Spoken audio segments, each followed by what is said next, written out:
Eh, lahat naman kami dito mukhang pera. So, feeling ko nila, pag inimbitahan kami, sasali talaga kami. Sasali kami at gagawin ko lahat para hindi tumawa talaga. 1 million yun, no? So, kaya din naman pala. So, actually, ang napakaganda ng konsepto niya, di ba? Sa Prime siya ipapalabas na talaga naman ngayon, more on sa mga streaming app. Pero do you also wish na sana mas may palabas din siya sa free TV in a way na madaming mas makakapanood. For now, we are very happy na i-air kami sa Prime. And we are very happy and thankful to Prime na binuo nila itong programa ito para sa amin at para sa mga manonood na Pilipino, pati na rin sa mga maaaring makapanood ito maliban sa mga Pilipino. We are very glad, we are very grateful to Prime. Kung may lalabas naman ito sa ibang platform, di bonus siya. So, kumbaga yung comedy, parang hindi siya nawawala, definitely. Would you say, mas na-elevate pa dito, sa Last One Laughing na? Itong Last One Laughing, masaya akong mapapanood ko kasi dito nyo makikita na iba-iba talaga ang pamamaraan ng komedya. Iba-iba ang brands.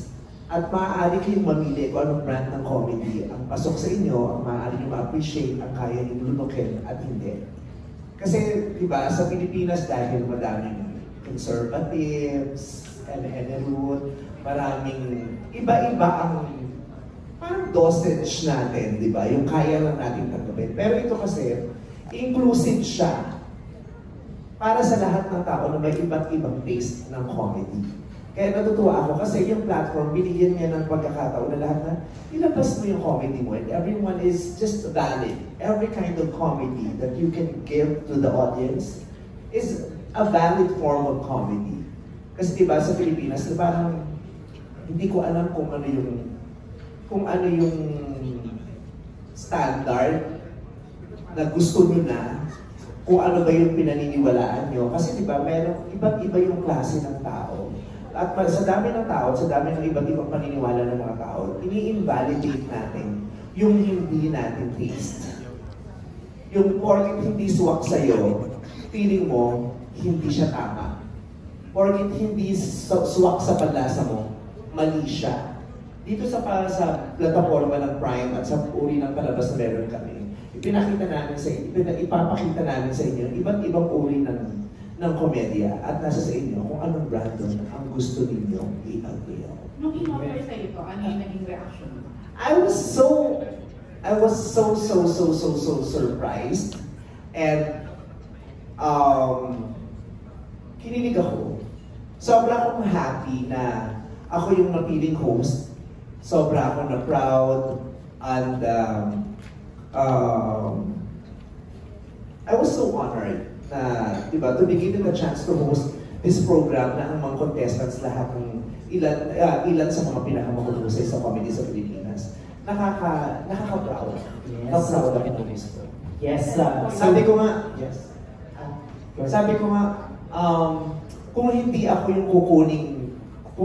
yung kinuhang host nung programa o hindi ako napasama dito sa programang kung host man o contestant, tapos mapapanood ko o makikita ko yung programa, questionin ko yung sarili ko.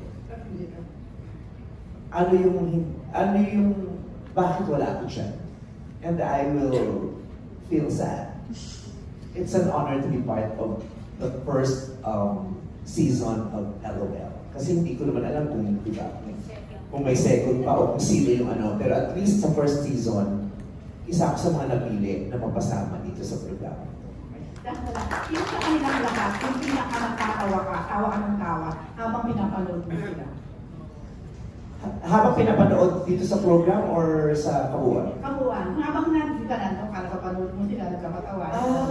Okay. Iba't iba yung emosyon na naibigay nila sa akin. To be fair, ganun din ang paniniwala akong mararanasan ninyo. Iba't ibang emosyon. Hindi lang kayo matatawa. Pero, merong sensitivity ng ninyo bilang manonood ang matatouch ng kanilang mga ginagawa. Kasi may iba-iba silang ginawa. Merong nagpatawa para makapagpatawa. Merong nagpatawa para magbigay ng mensahe. Merong nagpatawa para sa kanyang advokasya. merong nagpatawa para ilabas yung nararamdaman niya. Doon ako nabigla. Ang dami-daming forms na binigay nila ng komedya. Ang dami-dami rin nilang ways para mailabas yung komedya nila. Doon ako nabigla. I thought, parang patawa ka lang. Initially kasi parang, lalo na nagsisimula ako, magpapatawa ka lang for a very shallow purpose. Yung gusto mo na magpatawa, trip ka lang. Hanggang sa, ganun kasi ako, nagsimula ako, nagpapatawa ako kasi nakikipagharutan lang ako. Hanggang sa nagpatawa na ako, makapipinta na ako. Hanggang sa nagpatawa na ako, para sumikat na ako. Ito, may malalim pa silang mga purpose kung bakit nila ginagawa yung pagpapatawa. Kaya lahat sila na-amaze ako, lahat sila na-impress ako, at lahat sila lalo kong hinangaan after this program. Pero yung talagang yung konting kibot tawa, si Peachy, si Pepe, si Chad, si Ep, lahat sila Simula pa lang yung entrada pa lang, nakakatawa na. Yung entrada pa lang ni Empoy, nakakatawa na. Yung gano'n. Yung gano'n. Tapos meron masasabi na, iba't iba ng comedy, may iba, kahit ngayon may tinatawag tayong kanal jokes, aircon jokes. Marami dito, may kanal jokes, may aircon jokes, may pangmatalinong joke, merong joke na hindi ka mag-iisip, merong border the baboy, nasa laula, merong malinis, yung gano'n. Kaya ang lawak-lawak ng komedya mapapanood. Thank you so much. Lots of inspiration for the show. Next question, please. Tell us who you are, where you're from, and who your question is for. Thank you. Hello, JP Alarcon from Freely Manila. First question for Vice. Siya ba ikaw naman yung pinaka-experience talaga na wala na talagang barriers pagdating sa mga bahay ng artista dahil... I'm sorry? Wala nang barriers kung saan affiliated ng artista kasi nasa GMA and ABS ka din. And isa to sa mga proof din na for the first time ata yung pinagsama-sama lahat ng komedyante from all networks. So ano lang yung thoughts mo doon, and at the same time ano yung naiisip mo while watching them na wow, pwede na po ngayon na magkakasama na lahat. Wala nang ABS. It's so much fun. It's so much fun. Kasi ano siya sobrang normal siya sa amin. Kasi nakikita-kita din naman kaming lahat kahit saan. Wala kaming nararamdaman gano'n, yung taga-ganyan ka, taga-ganito. Wala yung pag nakikita kami, pag nagsasama-sama kami, magkakaibigan kami, magkakachika kami, we were just very happy to be with each other at that time na pumasok kami dun sa set. Hindi namin siya talaga naramdaman at all. Kaya hindi siya bago, no? Yeah. At least for me, hindi siya bago sa akin na magsama-sama kami. Parang wala akong nakita, ay, buti na lang nagkasama-sama tayo ngayon. Hindi ko na kayo i-etchosin na sasabihin kong ito was a liberating experience. Ang normal lang siya. Normal. And then was there a time ba na, kasi ikaw ay nakakanood sa kanila that 6 hours pwede kang tumawa, di ba? Pero meron bang part na na-feel na na-saturate na or parang wala kang mailabas sa tawa kasi nga, na oras mo na sila pinapanood? Yeah, pero hindi dahil sa wala, hindi na nila ako napapatawa. Iba na yung emosyon ko. Humahanga na ako. Noong una tatawa ako. Kasi nagpapatawa sila pero lumalaki na yung paghanga ko. Tumataas lalo yung respeto ko sa kanila. Nadidiscover ko yung, ang galing itong tao ko. No? Tapos sa form ng, sa comedy pala, pwede ka rin makakita ng soul. Yung gano'n, yung comedy, meron pala siyang malalim na, kaya pala marami rin tao nagmamahal sa komedya at sa komedyante. Kasi hindi lang pinapakiti ang mga mukha nila. Napapasaya yung puso at meron silang naiiwan na connection. Yung comedy ginagawa pala ng mga artist, minsan pag nakakonect siya sa puso ng tao, iba yung epekto niya. Hindi siya panandali ang tawa lang. Meron siya. So meron silang effect na gano'n sa akin while watching them nung bandang huli na. Kaya hindi ako humito sa pagtawa dahil hindi na ako natatawa. Nahinto ako kasi iba na yung nararamdaman ko. It's more than just laughter. Yeah. Thank you, Vice. Then sorry, may question lang for Miss Rufa kasi ito yung taon ng pagbabalik mo, di ba, after ng panahon na napahinga ka from doing showbiz. Yes. So, ano lang yung I'm back. pinili mo din. And For real. For real na talaga. Kasama ko rin. Kasi makakala nyo, aalis na naman. Hindi na, dito lang. So when you say na super worth it yung naging pag-umpisa pa lang ng pagbabalik mo with this show? Kasi yun nga, naging fan ka. Hindi, ano nga yun, yung pagbabalik ko, ngayon lang. O And then, tapos, worth it ba na yung decision na bumalik ulit because of this show? super worth it. Talagang after this, pwede nang, kahit na huwag ka muna mag-show. Diba? Pero kailangan may ba? O para may income. Pero I'm just saying na pagkatas nito, hindi ko na alam kung ano man susunod na pwedeng mas maganda pa dito. Kumbaga para sa akin, sa 30 years ko na din nagpapatawa, iba to eh. Kasi talagang yung Gen Z na din, kumbaga nakahabol pa ako. Diba? Ay, kasi Gen Z din, diba? Eh ako, anong Gen ako direct? Lahat sila, ibig sabihin, alam naman natin kayo nga bago na si Rose lang yata yung kabadyo. Diba? Si Ronnie. So, hindi ko rin sinabing may edad na sila. Sabi ko lang nag-umpisa noon. Diba? Ito na lang ako happy. Yeah, so, ano nga yun? So, I'm back at masasabi ko na masaya talaga. Tama yung sinabi niya. Yung sinabi niya nga, di ba? Narinig ako, connection and the soul. Narinig ako. At saka siya after nung last taping day natin, siya yung bubuo ng chat group. Bumuo siya ng chat group. Pero wala naman ako natanggap na text. Binuo ko lang. Hindi kasi yung hindi ko tinanggal mo ako sa chat Hindi, group. nag-text ako pero one-on-one lang. Tayo lang. Binuo siya ng chat group. Pero nag-message siya, what hour mo? Dalawa lang kami. Ay, ang pangalan ng chat group namin, ano? Grupa Making. Grupa Making. Kasi mga busy na Lakas ng influensya ni Rupa may talaga. Si chat group, Grupa. Ayun, so ano kahit tanong mo kung masaya? Masaya. Huwag mong awayin! Ay, ano lang, huwag mo kawain. Yung reaction mo na lang din nung na-offer siya sa'yo kasi nga bilang kasama to sa mga project na Yun ginawa ko, mo. syempre, actually kasi second ko na sa kay Direk. Yung una natin sa Unit and Prime Video sa Thailand ginawa. So, ngayon, yung pangalawa siya, umpisa pa lang sobrang excited na ako. Tapos yung pangalawa, syempre mas na-excite ako. Pero, sakto lang. Pero excite ako. Tapos sabihin, kaya lang hindi ko alam kung sino makakasama. So parang, ang hirap naman na itodo ko na yung kaligayahan. Pero nung nalaman ko nga na ito, parang, tingnan mo, wala muna akong ginagawa. Ito lang ulit this year. Kasi inabangan ko talaga na ito muna.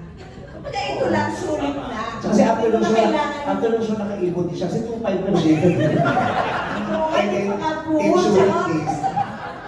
Then, so yun, so commercial lang, tapos ito. Pero sabi ko, antayin ko muna to kasi maganda to. Tapos ngayon, after this, dito na. Tuloy-tuloy na kasi na-excite ako ulit sa comedy ko. Dahil yun nga, the new generation, before and after. So, before and after, so now. Over na now. Thank you so much po and congratulations sa lahat. Thank you. Saya-saya naman ang Si ating Sunny, ayan, kabatch ko yan. discussion. Viva Film. So, siya yung nag-picture 30 years ago. Kailangan sinabi mo talaga. Oo, kasi buma-order ako na ng CD yung album. Tapos meron niya sa... Ewan ko ano CD yung pirated. Tapos, siya yung nag-antawag sa gano'n, yung nag-still photographer. Nag-movie ko yung Gloria Labandera. Medyo bastos din yan. Nakabastos na picture na sila. Tapos siya bastos ko kung meron. Star.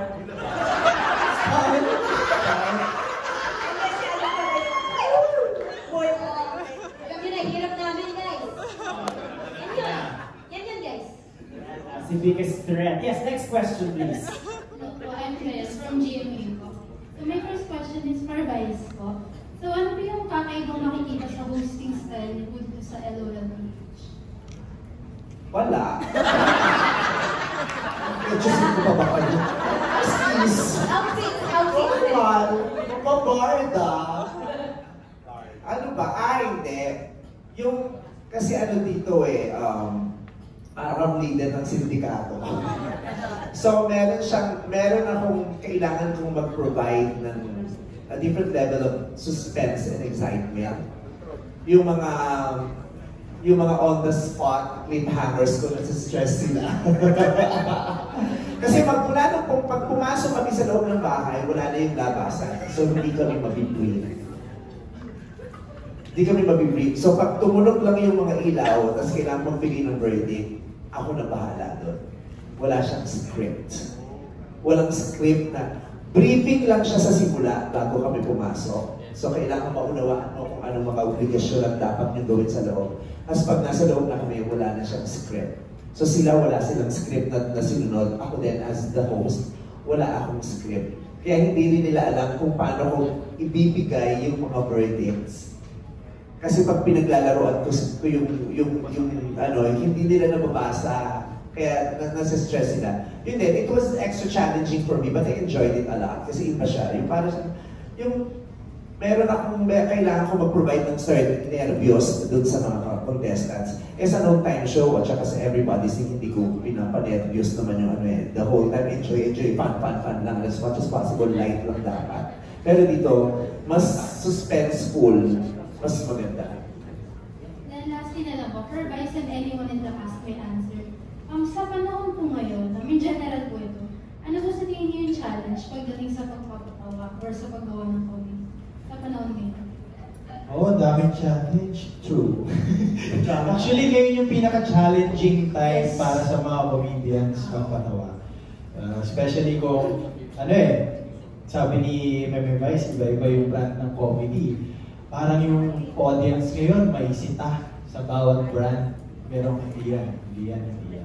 So instead... wala nang natira. Wala nang natira. Kasi lahat yan hindi pwede yan, hindi ganito. Wala nang gustong matira. Correct. So hindi mo na alam kung may napiplease pa ba tayo?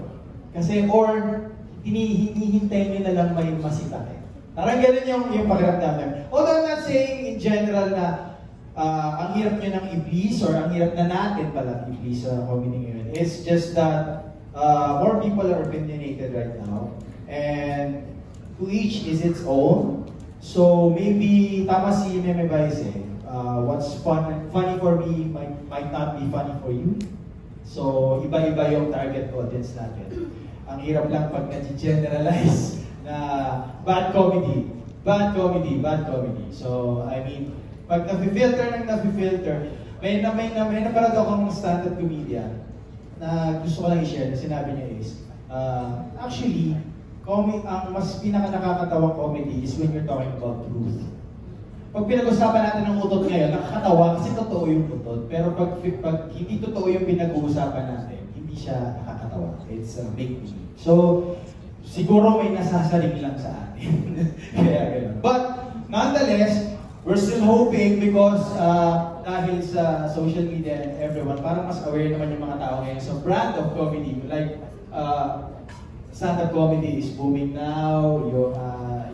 May improvement. Deadpan comedy is booming now. So, I think it's just challenging.